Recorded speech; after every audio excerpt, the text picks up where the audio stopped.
जब हत्यारा अपना मिशन पूरा कर रही थी, तभी कैमरे के सामने एक खूबसूरत महिला आकर रुक गई। उसने तुरंत अपने प्रशिक्षित स्वभाव से निशाना दूसरी दिशा में घुमाया, ताकि लक्ष्य फिर से साफ दिख सके।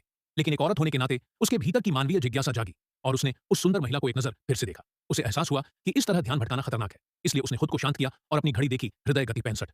यही उसकी सबसे स्थिर अवस्था थी। कार्ल हत्यारा का नाम ने बंदूक को कसकर पकड़ा, ध्यान केंद्रित किया और तैयार हुई, एक ही गोली में निशाना खत्म करने के लिए, क्योंकि अब तक वह कभी असफल नहीं हुई थी। जैसे ही अमीर व्यक्ति फिर से उसके निशाने में आया, कार्ल ने बिना झिझक ट्रिगर दबा दिया। लेकिन उसी क्षण वो खूबसूरत महिला अचानक हिली और गोली ठीक उसी पर जा लगी। कार्ल ने तुरंत दूसरी गोली लोड की, लेकिन तब तक बॉडीगार्ड को गोली की दिशा का पता चल चुका था। उन्होंने तेजी से पर्दे गिरा दिए और अब स्नाइपिंग का मौका खत्म हो गया। आमतौर पर एक हत्यारे को सिर्फ एक ही मौका मिलता है। कार्ल ने फुर्ती से बंदूक समेटी, आसपास का कचरा उठाया, फिर हेलमेट पहना और नीचे दौड़ी। वह पहले से तैयार छोटे इलेक्ट्रिक स्कूटर पर बैठी और गलियों में निकल गई। जब तक पुलिस सायरन बजाते हुए पहुंची, तब तक कार्ल छोटी गली से गायब हो चुकी थी।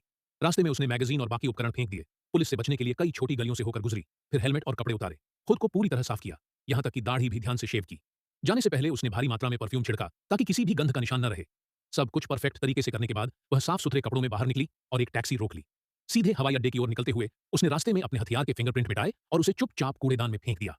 लेकिन जब वह एयरपोर्ट सिक्योरिटी चेक से गुजर रही थी, एक पुलिस कुत्ता लगातार उसी की ओर देख रहा था।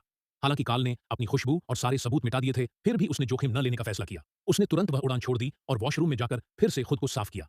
फिर उसने अगली फ्लाइट का टिकट लिया। लेकिन ठीक बोर्डिंग से पहले उसके बॉस का फोन आया।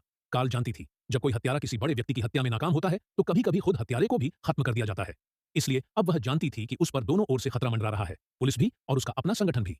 फोन काटने के बाद उसने सिम कार्ड निकाला और मोबाइल को कुचल डाला, ताकि कोई उसे ट्रैक न कर सके। फिर भी विमान में चढ़ने के बाद भी वह सतर्क रही।